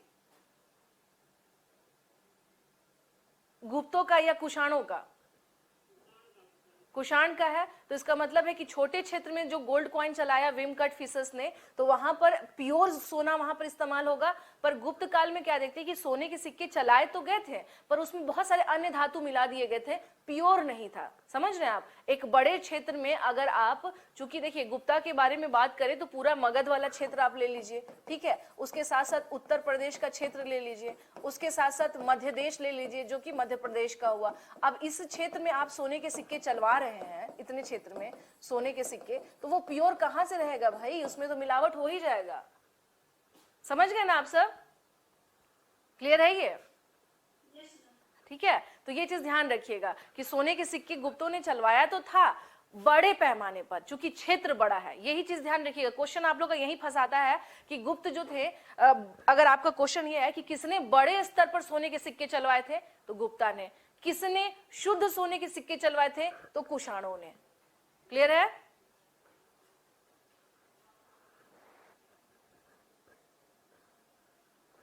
अगर कहीं क्वेश्चन में आप लोगों को दिक्कत आए तो यहाँ पर ना नोट कर लीजिएगा पॉइंट को, इसको नोट कर लीजिए कि बड़े पैमाने पर सोने के सिक्के, बड़े पैमाने पर सोने के सिक्के यानी गोल्ड कॉइन्स, सोने के सिक्के किसने चलवाए थे, सिक्के चलवाए थे किसने, गुप्त ने, ठीक है ना। गुप्ता जो है उसके गुप्ता शासकों ने या गुप्त शासकों ने, ठीक है। और अगर हम लोग बात करें कि शुद्ध सोने के सिक्के किसने चलवाए थे, शुद्ध सोने के सिक्के किसने चलवाए थे, तो ये हो गए कुषाण। बस ये चीज ध्यान रख लेना आप लोगों को, कभी फ्यूचर में इस क्वेश्चन को लेके कभी गड़बड़ नहीं करिएगा आप सब, ठीक है। ये क्वेश्चन हमेशा क्या होता है, उलझाव होता है। आप लोग समझ ही गए, क्षेत्र के आधार पर भी सोना जो होता है मिलावट हो जाता है ना। आप ही के घर में कोई फंक्शन पड़ जाए और आपके सामने कोई कंडीशन रख दे कि देखिए हमारे यहाँ जितने गेस्ट आएंगे सबको सोने का कुछ ना कुछ देना है, तो आप सोने का सामान देंगे तो जरूर पर मिलावट देंगे, हल्का हो जाएगा सोना, हल्का हो जाएगा कि नहीं हो जाएगा बताइए तब। और उसी तरह से अगर आप मान लीजिए आपके यहाँ कोई एक गेस्ट आया और बात किया जाए कि देखो भाई इनको गोल्ड का कोई सामान देना, तो ऑब्वियस ही बात है कि कम आदमी है तो हम उसको दे सकते हैं, ठीक है। तो इसी तरह से क्या किया कीजिए, खुद पे भी कभी कभी रख करके देख लिया कीजिए।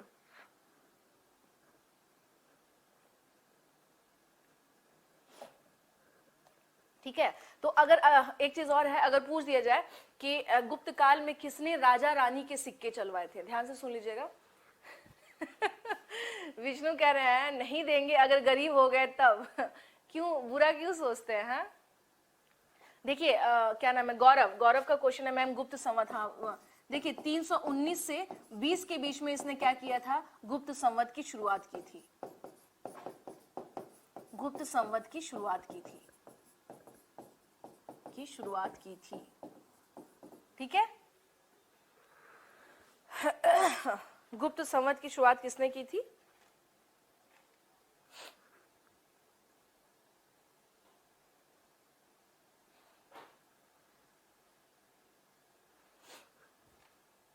चलिए यहाँ पर ना एक क्वेश्चन मैं आप लोगों को और थोड़ा सा करवा देती हूँ, मे बी आपको आगे काम आ जाए। जैसे संवत की बात हो जाती है ना, कैलेंडर, संवत को कहा जाता है स्टूडेंट कैलेंडर।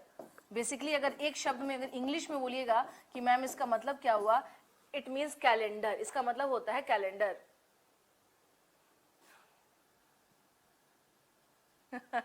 देख लीजिए, केशव बता रहे बीपीएससी निकाल लो, कभी गरीब नहीं रहोगे। सुनिए, ये हो गया संवत। अब यहाँ पर आ जाइए, एक संवत आपको मैं बता देती हूँ। यहाँ पर विक्रम संवत नाम सुना है आप लोगों ने? हाँ जी, विक्रम संवत का नाम सुना है? सुना है? कब स्टार्ट हुआ था? विक्रम संवत 368 में कब स्टार्ट हो गया? 58 ईसा पूर्व। ध्यान रखिएगा, शकों के काल में एक शासक था, जो कहाँ का था? ये था गुप्त, वहां पर यानी मध्य देश में ये शासक था।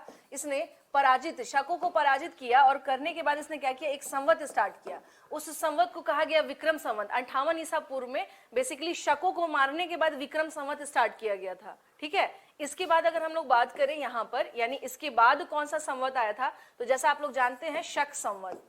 इट मीन्स कि Shaka Samvat was started in the time period of Kushan, और इसका टाइम पीरियड क्या है? 78 ईसा पूर्व। कहीं कहीं पर आगे पीछे अगर कहीं हो डेट में, तो वो 78 ईसा पूर्व जो है वो चलता है। तो शक संवत हो गया। अब आ जाइए, नेक्स्ट आ जाइए, यानी ये हम लोग जो बात कर रहे हैं, ये भारत में जो कैलेंडर भारत में स्टार्ट किए गए थे उसके बारे में बात कर रहे हैं। नेक्स्ट हम लोग आएंगे यहाँ पर गुप्त संवत। नेक्स्ट हम लोग आ जाएंगे गुप्त संवत। देख लीजिए इसका टाइम पीरियड क्या है? 319 से लेके 320 ईसवी, यानी ईसवी में कौन सा कैलेंडर, कौन सा हमारे सामने संवत है? That is Gupta Samvat. Is it clear? Clear है? ये 3 संवत हम लोग देख रहे हैं। इट मीन्स 3 एंशियंट कैलेंडर है हमारे पास में। एक जो सबसे पहला दिख रहा है दैट इज विक्रम संवत, जो दूसरा है वो हमारे पास है Shaka Samvat, and the third one is Gupta Samvat. जो विक्रम संवत है, याद रखिएगा, that was started in the time period of Shakas. Shakas के टाइम पीरियड पे स्टार्ट होता है, एंड आफ्टर दैट शक संवत है, it was started by Kushanas. इसे कुशान से स्टार्ट करते हैं, कुशानों के काल में इसकी शुरुआत हुई थी, एंड आफ्टर दैट हम देखते हैं गुप्त संवत, जो कि गुप्त के काल में शुरुआत हुई थी। क्लियर है? ये यहाँ पर नहीं भूलेंगे ना, ये इसे नोट डाउन कर लीजिएगा, कभी भी फिर संवत में नहीं आप लोगों को दिक्कत आएगी। कभी भी फिर संवत में दिक्कत नहीं आएगी।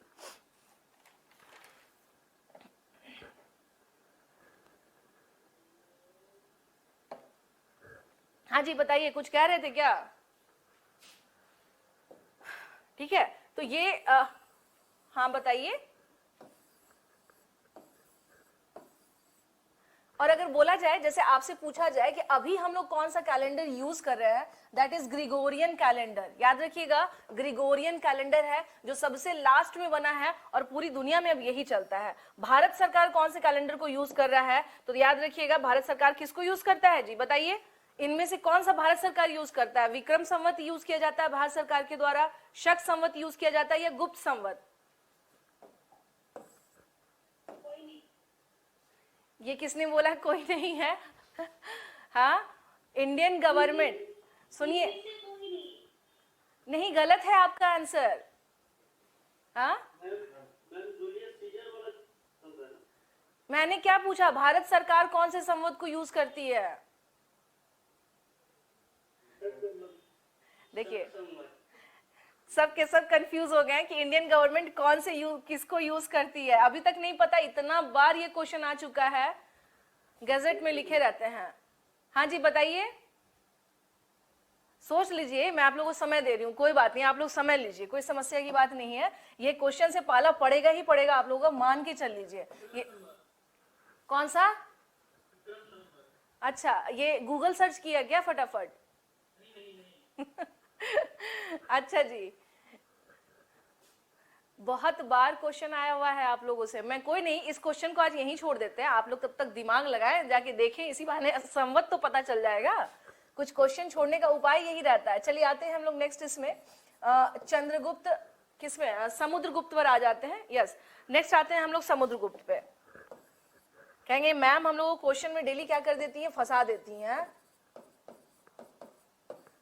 और किसने बोला था कि मैम इनमें से कोई नहीं इस्तेमाल होता है? किसने कहा था अभी? बच्चे थोड़े,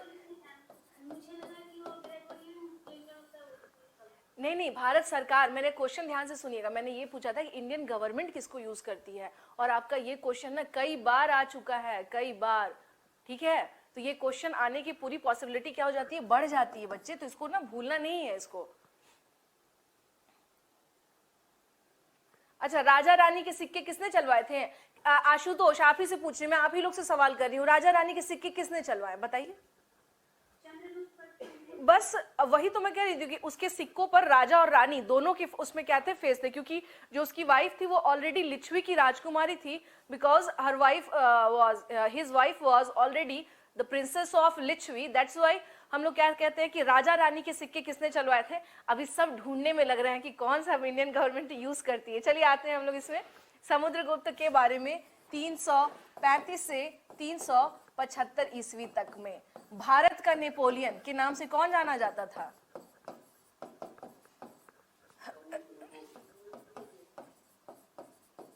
इसे भारत का नेपोलियन कहा जाता है, ठीक है ना। मुझसे किसी ने कहा कि मैम नेपोलियन तो बहुत बाद में आया, ठीक है, तो ये नेपोलियन से कैसे तुलना हो गई? एक बच्चे के दिमाग में क्यूरियोसिटी आई कि नेपोलियन तो मैम बहुत बाद में आता है, हम लोग उसे 1718 के आसपास देख रहे हैं, तो ये कहाँ से आ गया ये नेपोलियन से, हम लोग कैसे इसको तुलना कर रहे हैं? कहें भाई तुलना हमने नहीं की है, तुलना वीए स्मिथ ने की है, ठीक है ना। ये कंपैरिजन हमने नहीं किया, ये किसने किया है? ये वीए स्मिथ साहब हैं, ये इतिहासकार थे जिन्होंने सारी हिस्ट्री पढ़ने के बाद इन्होंने कहा कि अगर इंडिया के कंटेक्स्ट में देखें तो ये हमें किस तरह से दिखाई दे रहा है, ये हमें भारत का जो है नेपोलियन दिखाई दे रहा है। क्यों दिखाई दे रहा है? देखिए, इसने उत्तर के 12 क्षेत्र यानी 12 राज्य नॉर्थ इंडिया के और 12 राज्य दक्षिण भारत के इसने क्या किए थे? जीते थे। 12 जो एरिया है यानी 12 जो राज्य थे उत्तर भारत के और 12 राज्य दक्षिण भारत के इसने जीते थे। इसी कारण इसे क्या कहा जाता था? इसी कारण इसे क्या कहा जाता था? इसे भारत का क्या कहते हैं हम लोग कि ये नेपोलियन कहलाता था। एक चीज और सुन लीजिएगा, अगर पूछा जाए कि आर्यवर्त का युद्ध किसने किया था, ठीक है ना, आर्यवर्त, भारत का एंशिएंट नाम क्या था भाई? भारत का प्राचीन नाम क्या था? What is the ancient name of India? क्या हो गया, किस सोच में पड़ गए? आर्यवर्त के नाम से भारत जाना, एक बहुत सारे ऐसे न्यूज़पेपर है अभी भी तो देखिएगा जिसका नाम होता भारतवंश नहीं केशव, आर्यवर्त के नाम से। बेसिकली जब वैदिक काल शुरू होता है तो माना जाता है कि आर्यंस भारत पहुंचे थे और वही फिर धीरे धीरे भारत के अलग अलग क्षेत्रों में क्या हो गए, वो वहां पर उनका प्रसार हुआ, यानी वो अलग अलग क्षेत्रों तक पहुंचे। That's why India is also known as Aryavart, यानी वैसा देश जहां पर आर्य रहते हो, ठीक है। तो यहां पर सुन लीजिए, आर्यवर्त का युद्ध, अगर ये क्वेश्चन आता है कि आर्यवर्त का युद्ध किसने लड़ा था, तो ये समुद्रगुप्त था। और कौन सा आर्यवर्त का युद्ध हुआ? अगर जैसे बात की जाए कि युद्ध कौन सा था मैम, तो यही, यानी जो उत्तर भारत में इसने राज्य जीते और जो दक्षिण भारत में इसने राज्य जीते, this war is known as battle of Aryavart. इसे क्या कहा जाता है? Battle of Aryavart. इसे ही बैटल ऑफ आर्यवर्त कहा जाता है, जो किसने लड़ा था? जो आपको समुद्रगुप्त ने लड़ा था। अच्छा, एक क्वेश्चन समुद्रगुप्त के रिगार्डिंग आता है। ये विश्व विजेता तो था ही, यानी भारत का विजेता तो था ही, साथ के साथ ये है कि प्रयाग प्रशस्ति पे और इसके जो एविडेंसेस, जो सिक्के पाए गए हैं उसमें अगर आपका क्वेश्चन आ जाए कि गुप्त काल का ऐसा कौन सा शासक है जो वीणा बजाते हुए उसकी आकृति है, यानी कि ही वॉज प्लेइंग फ्लूट, नहीं वीणा जो है ना, वीणा को वीणा ही बोलते हैं, वो वीणा को क्या कर रहा है? बजा रहा है। तो ये क्वेश्चन आता है कि इनमें से यानी गुप्त काल का ऐसा कौन सा शासक था जो संगीत प्रेमी था। क्वेश्चन आपका ये आ जाता है कि who was the ruler of Gupta dynasty that was music lover, वो म्यूजिक लवर था जिसको संगीत से लगाव था, ठीक है। तो इसके बारे में हम लोग क्या देखते हैं कि ये कौन था? संगीत प्रेमी हम लोग किसे कह सकते हैं? तो संगीत प्रेमी था हमारा समुद्रगुप्त।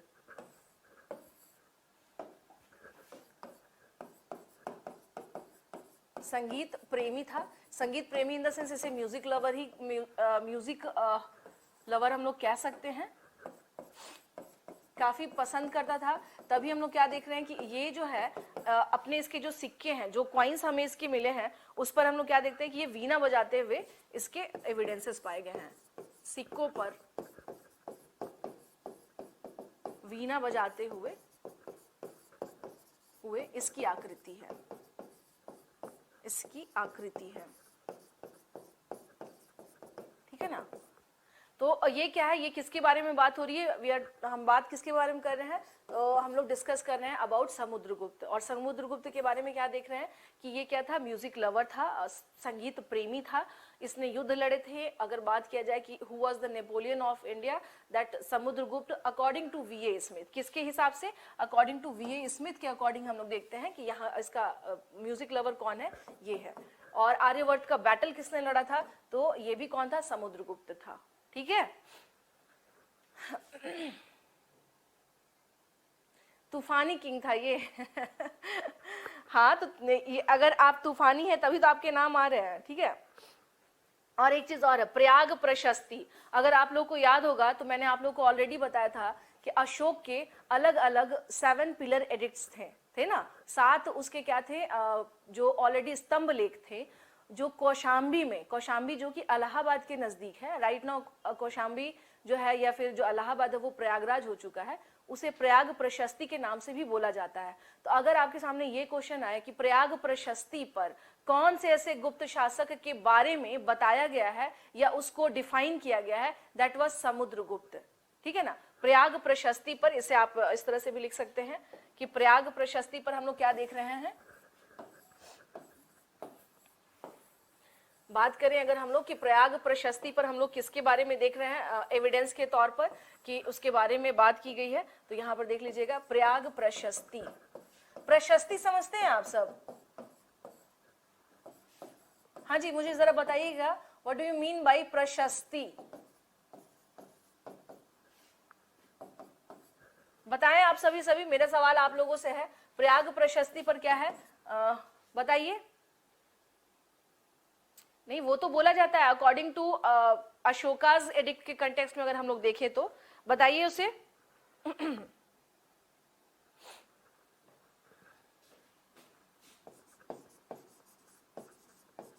प्रयाग प्रशस्ति पर हम क्या देखते हैं, समुद्रगुप्त के विषय में, विषय स्पेशली इसके विजय अभियान के बारे में लिखा हुआ है, विजय अभियान से संबंधित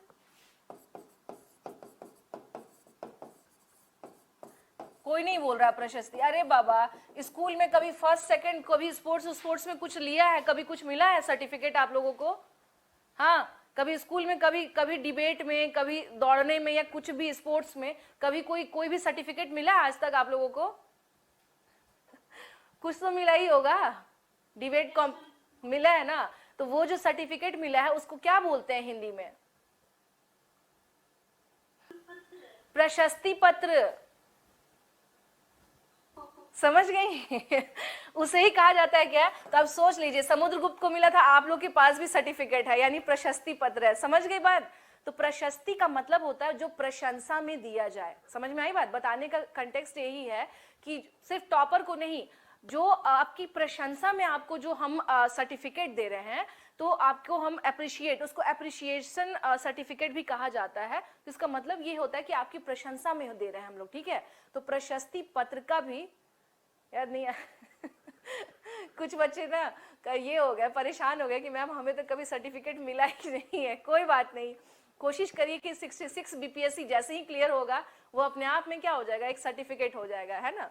तो बस ध्यान रखना है कि जिस तरह से मैंने क्या कहा कि आप जब स्कूल में अच्छा करते थे तो आपको सर्टिफिकेट मिलता था, सेम वैसे ही कि समुद्रगुप्त ने जब अच्छा किया जब आप लोग पूछ रहे हैं कि मैम वो तो रानी का अभिलेख है, जैसे मान लीजिए ये अभिलेख है, ठीक है ना, ये पिलर एडिक्ट है इसका अशोक का।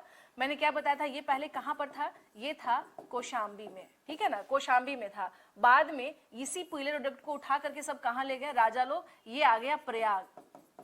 अब ये मत पूछ दीजिएगा मैम ट्रेन से ले गए थे, ठेला से ले गए थे, गाड़ी से ले गए, प्लीज ये सवाल मत करिएगा। इनके पास बहुत सारी सेना होती थी जो इसे उठा करके कहाँ ले जाती है, ये आ जाता है प्रयाग, ठीक है। तो अब देखिए अलग अलग शासकों ने, अब जब हम हो जाते हैं तो राजा की जो कंस्टिट्यूएंसी होती है, जो मेरा जुरिडिक्शन है, तो उसमें तो ये भी आ जाएगा, यानी ये मेरा हो चुका है। अब मेरी इच्छा है कि इस पर मैं क्या करूं, ठीक है। तो सेम हम क्या देखते हैं कि जैसे जब ये जो समुद्रगुप्त का टाइम आता है तो गुप्त काल में इन लोग अपनी भाषा में अपने राजाओं के बारे में इसमें अपनी कुछ बात लिखवाते हैं या तारीफ करवाते हैं या प्रशंसा करते हैं। समझ में आई बात, क्लियर है ये। अरे बाबा ये बताइए कि आप लोग जाते हैं ना हिस्टोरिकल साइट्स पर जाते हैं ना देखने के लिए, देखिए वहां जाके सारी बात आप लोग लिख के चले आते हैं, लिख के आते हैं कि नहीं आते हैं? मना किया जाता है मत लिखिए, लेकिन बनवाया तो शाहजहां था, आप क्यों लिख रहे हैं? अगर मन में क्वेश्चन ये आए कि मैम बनवाया तो वो था, हम क्यों लिखें? लिख के आते हैं कि नहीं आते हैं? ये तो ह्यूमन नेचर है ना, उसको मिलेगा वो लिखेगा ही लिखेगा, समझ गया ना? ये क्या है? ये ह्यूमन नेचर है। तो यही नेचर से हम क्या है कि हमें ये जब अशोक का था, अशोक के काल के बाद हम क्या देखते हैं कि जब गुप्ताज आते हैं तो वो भी इस पे लिखवाते हैं। धीरे धीरे जहांगीर के बारे में भी देखते हैं कि हम अकबर जब आता है तो उस टाइम पे भी इसमें कुछ किया जाता है। तो अलग अलग शासकों ने अपने अपने समय पे, जो हम लोग आज के टाइम पे देखिएगा कि जो हम लोग जाते हैं हेरिटेज साइट पे या हम लोग इस तरह के ऐतिहासिक जगह पे जाके लिख के सब चले आते हैं अपनी अपनी कुछ दिल की बात की, दोबारा नहीं आएंगे, है ना? वैसे ही यहाँ पर इसमें इस वाले एडिक्ट में क्या था, अलग अलग राजाओं ने इसमें अपने मन की बात लिखवाई है। यहां तक समझ में आया आप लोगों को? हाँ जी, क्लियर है? Is it clear?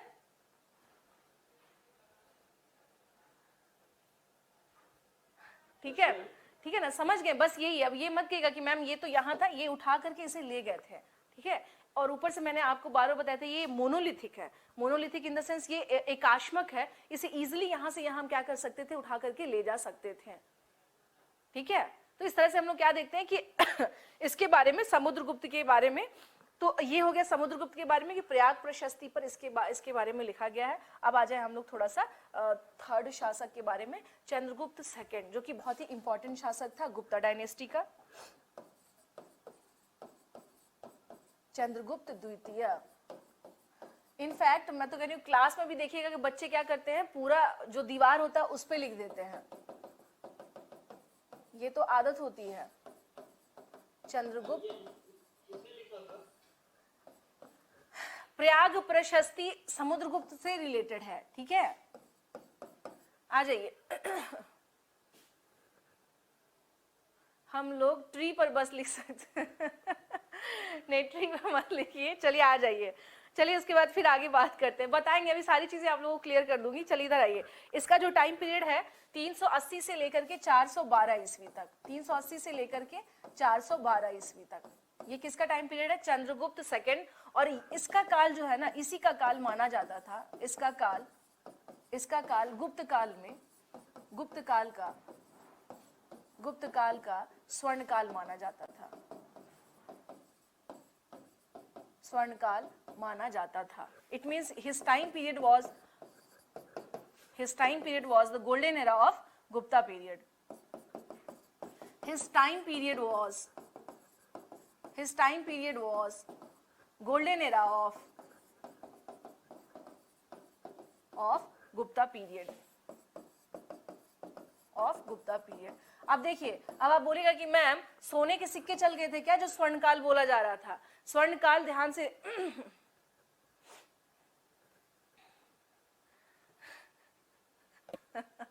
चलिए अब आ जाइए। यहाँ पर हम लोग क्या देखते हैं कि इस काल में, गुप्त काल यानी इस काल को स्वर्ण काल क्यों कहा जाता है?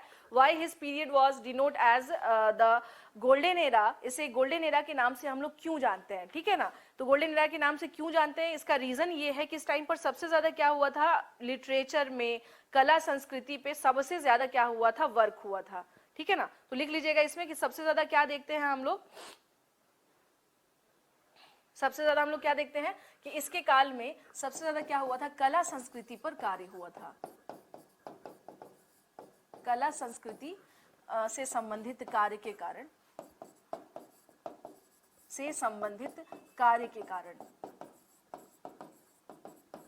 ठीक है ना? सबसे ज्यादा क्या हम देख रहे हैं कि आर्ट एंड कल्चर के कंटेक्स्ट में हम लोग क्या देखते हैं, ये सबसे ज्यादा, चलिए तो कला संस्कृति से संबंधित हम लोग क्या देखते हैं, सबसे ज्यादा जो आर्ट एंड कल्चर से संबंधित जो काम था वो चंद्रगुप्त सेकंड के टाइम पर हुआ था, ठीक है?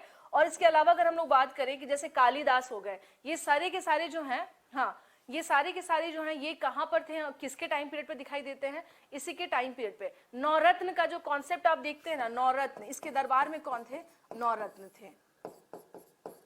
इंग्लिश में इन्हें हम लोग कहेंगे 9 जेम्स।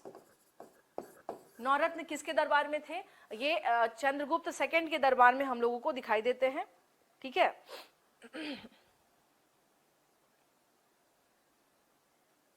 एक चीज और है, जैसे मैंने आप लोगों को बताया था अभी, हाँ एक चीज और है, जैसा कि मैंने आप लोगों को अभी बताया था कि उस टाइम पर यानी जो बाहर से जो आक्रमणकारी आए थे, तो उनमें से मैंने अभी एक के बारे में बताया था, शकों के बारे में, कि वो भारत के पश्चिमी क्षेत्रों में भी क्या हुए थे, फैल गए थे। उनका जो क्षेत्र, उनका जो एरिया था वो basically western side of India, जो पश्चिमी एरिया था, पश्चिमी क्षेत्र, वो उनका था।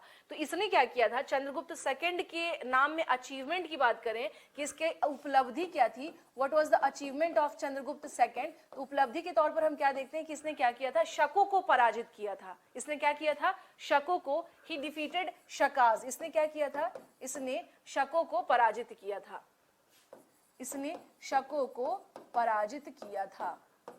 He defeated Shakas. That's why he owned the title of Vikramaditya. इसने टाइटल कौन सा लिया था, विक्रमादित्य का टाइटल लिया था। इसी कारण इसने क्या किया था, विक्रमादित्य का, इसी कारण इसने विक्रमादित्य की उपाधि धारण की थी,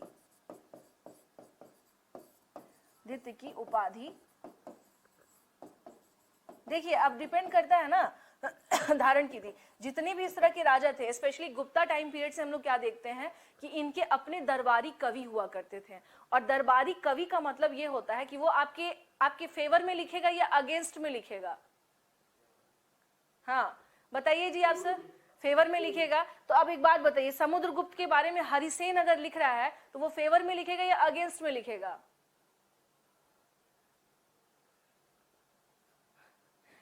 इतना क्यों सोच रहे हैं, फेवर में लिखेगा या अगेंस्ट में लिखेगा? फेवर, ऑब्वियस सी बात है। तो प्रयाग प्रशस्ति जो है समुद्रगुप्त का ही दरबारी कवि था, हरिसेन, जिसने लिखी थी। तो अब एक बात बताइए, आप जिसके पास रह रहे हैं, जिसके दरबारी कवि हैं, जिसका खा रहे हैं, आप उसकी बुराई तो नहीं कर सकते हैं। आप लिख देंगे क्या कि मेरा राजा जो है बड़ा खराब है और इस तरह से, ऐसा आप लिख सकते हैं? नहीं लिख सकते हैं आप। क्या हो जाएगा, तुरंत राजा आपको फांसी की सजा दे देगा। तो उस टाइम पर ऐसा कंडीशन था, कंडीशन ये था कि जो भी दरबारी कवि हैं उनको बढ़ा चढ़ाकर लिखना भी होता था कि मेरा जो राजा है जब वो चलता है तो सूरज जो होता है अत्यधिक गर्म हो जाता है, जमीन जो है वो कांपने लगती है। तो इस तरह से ना बढ़ा चढ़ा के बताने की एक दरबारी कोट पोएट रखा जाता था। और ये चीज जब राजपूताना का जब टाइम पीरियड आता है तो ये टेंडेंसी और बढ़ती है, जिसको कहा जाता है चारण, भाट और चारण बोला जाता था भाट और चारण बोला जाता था। तो वो होता था कि जैसे ही राजा एंट्री करे तो कहते थे मारो राजा, मतलब सूरज से भी लाल छे, और आगे बढ़ जाइए, और आगे बढ़ जाइए, ठीक है ना, इतनी तारीफ। तो इसका मतलब इनफैक्ट अगर आप लोगों ने शायद मे भी पद्मावती देखा होगा तो उसमें आपने देखा होगा कि उसमें राजा के आसपास के जितने लोग हैं वो कम से कम 10 बार तो उसकी गुणगान गाते हैं, है ना, 10 बार तो उसकी गुणगान गाते हैं। तो बेसिकली वही हुआ करते थे कोर्ट पोएट, दरबारी कवि, उसे ही कहा जाता था। प्रयाग प्रशस्ति जो मैंने आपको बताया वो समुद्रगुप्त से संबंधित है। समुद्रगुप्त का दरबारी कवि था हरिसेन, जिसने उसे लिखा था, ठीक है। और उसने उसकी बड़ाई में खूब बात लिखी है कि ये हमारा आर्यवर्त जो है, भारत का आर्यवर्त अगर कोई है तो वो समुद्रगुप्त है। समुद्रगुप्त ने उत्तरापथ, दक्षिणापथ के सारे राज्य जीत लिए। समझ में आ गई बात? तो इस तरह से उसके बारे में बताया गया है। नेक्स्ट इसमें हम लोग आते हैं चंद्रगुप्त सेकंड के टाइम पे। तो इसके टाइम पीरियड में हम लोग क्या देख रहे हैं कि इसने शकों को पराजित किया था। That's why he owned the title of Vikramaditya. इसने विक्रमादित्य की क्या की थी, टाइटल, उपाधि ली थी।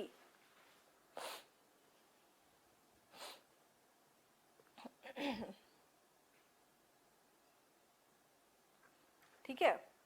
उसके बाद अगर हम लोग बात करें तो हम लोग अगर बात किया जाए कभी कि अगर इसके कोर्ट में, यानी कि चंद्रगुप्त के कोर्ट में कौन था, जो इसके कोर्ट में, और नवरत्न, जैसे मैंने आपको बताया, नवरत्न का मतलब देखिए ये होता है ना, अलग अलग फील्ड के मास्टर लोग। अलग अलग फील्ड के मास्टर का मतलब ही हो गया कि जो अलग अलग क्षेत्र से क्या हो, आपके इंटेलेक्चुअल्स, यानी कैसे बुद्धिजीवी जो अलग अलग क्षेत्रों से हो। जैसे कालिदास, जैसा आप लोग जानते हैं, ये क्या थे, कवि भी थे, राइटर भी थे, कालिदास हो गया। धन्वंतरी, ये क्या थे, ये थे धन्वंतरी जो थे उस टाइम के आयुर्वेदाचार्य। मैंने आप लोग को ये भी बताया था कि अलग अलग टाइम पीरियड पे भारत में हम लोग क्या देखते हैं, मेडिसिन का जो है सिनेरियो चेंज होता गया। जैसे इन एंशियंट टाइम पीरियड, उस टाइम पे आयुर्वेदाचार्य होते हैं। जब मध्यकालीन भारत आता है तो हकीम साहब आ जाते हैं। जब अंग्रेज आते हैं तो साथ के साथ डॉक्टर का कॉन्सेप्ट आ जाता है। तो अलग अलग टाइम पर क्या होता है, उस टाइम पे चेंज होता है। सारी चीजें तो नहीं ध्यान रखनी है आपको, कुछ का नाम ध्यान रख लीजिएगा, वराहमिहिर। अब ये जाकर के आप थोड़ा सर्च करिएगा कि ये किस फील्ड के ये लोग स्पेशलाइज्ड थे। जैसे कि सेम अकबर ने भी क्या किया था, रखा था ठीक है, वररुचि। ज्यादा नहीं पूछता है, बिहार के कंटेक्स्ट में नहीं, बस थोड़ा सा क्या है, एक दो जो इंपॉर्टेंट लोग हैं ध्यान रख लेना। जैसे कालिदास इंपॉर्टेंट है, धनवंतरी, वराहमिहिर और वररुचि। ठीक है, तो ये नवरत्नों में से क्या है, दीज आर इसमें से आते थे, इन नवरत्ना या 9 जेम्स में से क्या थे, ये एक थे। टाइम हो गया क्या? ठीक है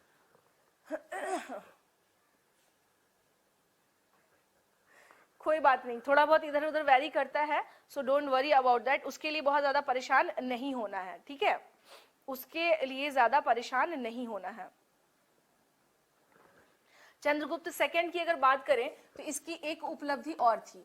उपलब्धि इन द सेंस की इसके उपलब्धि में हम लोग क्या देख रहे हैं, अचीवमेंट में।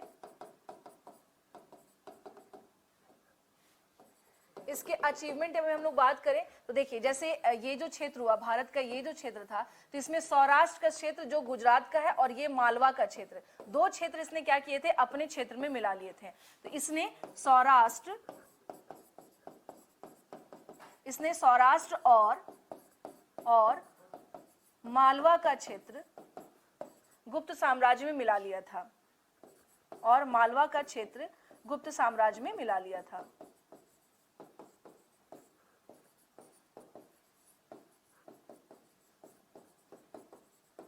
ठीक है, लिख लीजिएगा इसमें कि इसने क्या किया था, सौराष्ट्र बेसिकली कहां पर है, ये आपको पड़ता है गुजरात के पास में। मालवा जो है ये पड़ता है कहां पर, आपका मध्य प्रदेश का। क्योंकि अगर आप ज्योग्राफी पढ़ेंगे तो देखिएगा मालवा प्लेटू जो है, मालवा का पठार, तो ये मध्य प्रदेश का जो ऊपरी क्षेत्र है वहां पर पड़ता है मालवा।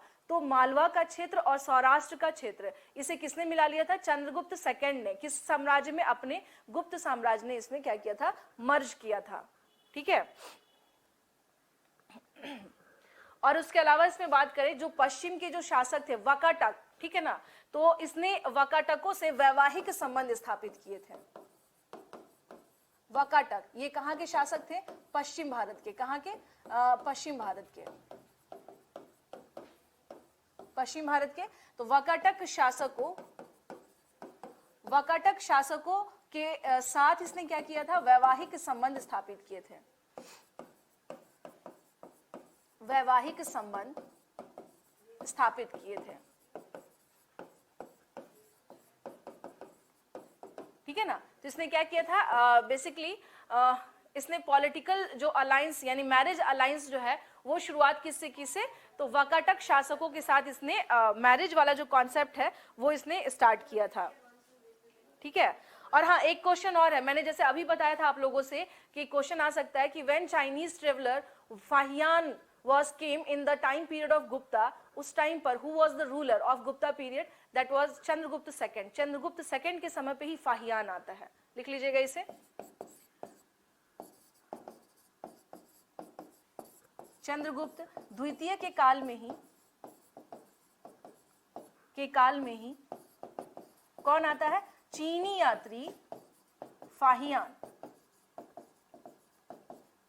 आता है। बट हाँ एक चीज और है, ध्यान रखिएगा, ये इसकी मुलाकात कभी नहीं होती है चंद्रगुप्त सेकंड से। अगर बात किया जाए कि क्या ये दोनों आपस में मिले थे या फाहियान ने इसे जाकर के भेंट की थी, नहीं, कोइंसिडेंटली कह सकते हैं कि इसकी मुलाकात नहीं हुई। ये पूरा का पूरा वो पाटलिपुत्र का एरिया घूम तो रहा था, बट इसकी मुलाकात नहीं होती है। हाँ, इसने अपने अकाउंट में, जो इसने अपना जो ट्रैवलर अकाउंट है उसमें सारी बातें लिखी जरूर है कि हाँ इसके चंद्रगुप्त सेकंड के काल में ये है, यहाँ पर ये सिस्टम है, दिस ये सारी चीज इसने बताई है, लेकिन इसकी मुलाकात नहीं हुई है इससे। ध्यान रखना है इस बात को। अक्सर लोग सोचते हैं कि चाइनीज ट्रेवलर अगर आए होंगे तो उन्होंने वहां के जो रूलर्स है उससे मिला था, तो ये आप लोगों की गलतफहमी है, रूलर से नहीं मिला था। ठीक है ना, रूलर से नहीं मिला था। दिलीप ध्यान रखना होगा आपको। दीप्ति आप पूछ रही है ना, मैंने आपको अभी बताया इत्सिंग, फाहियान एंड वेनसांग, इसके बारे में थोड़ा सा आप लोग क्या करेंगे देख लेंगे। वेनसांग का तो मैं चलिए आपको बता भी देती हूँ। वेनसांग हर्षवर्धन के टाइम पीरियड पर आता है, फाहियान चंद्रगुप्त सेकंड के टाइम पीरियड पर आ रहा है। अब इत्सिंग कब आ रहा है उसी से आप लोगों को अंदाजा लग जाएगा कि कौन सा चाइनीज ट्रेवलर के सीक्वेंस में अगर हम लोग बात करें तो इसमें से कौन नंबर 1 पर आएगा, कौन पहले पहुंचता है। ठीक है, लिख लीजिएगा इसे। अच्छा, फाहियान की जो पुस्तक है इसका नाम ही है, चाइनीज टाइप का नाम है इसका, फ्यो क्यू की, लिख लीजिएगा इसे। His traveller account name was, his traveler account name was, क्या नाम है इसका, फ्यो क्यो की। अब याद कर सकते हैं तो कर लीजिए, और क्या करना ही पड़ेगा, जाएंगे कहां, है ना। फ्यो क्यो की, ये पुस्तक का नाम है। यात्री वृत्तांत इसे बोला जाता था। जो भी यात्री अगर कोई बुक्स लिख रहा है तो बेसिकली उसे क्या कहा जाता है, यात्रा वृत्तांत बोलते हैं। और कि उसने क्या किया है, अपने ट्रैवलर अकाउंट में ये सारी बातें बताई थी। और ये क्या है, काफी अच्छा एविडेंस है अकॉर्डिंग टू, अगर हम लोग बात करें कि हिस्टोरिकल एविडेंस के कंटेक्स्ट में बात करें तो ये क्या है, बहुत ही ऑथेंटिक सोर्स है फाहियान का जो बुक है फ्योको की।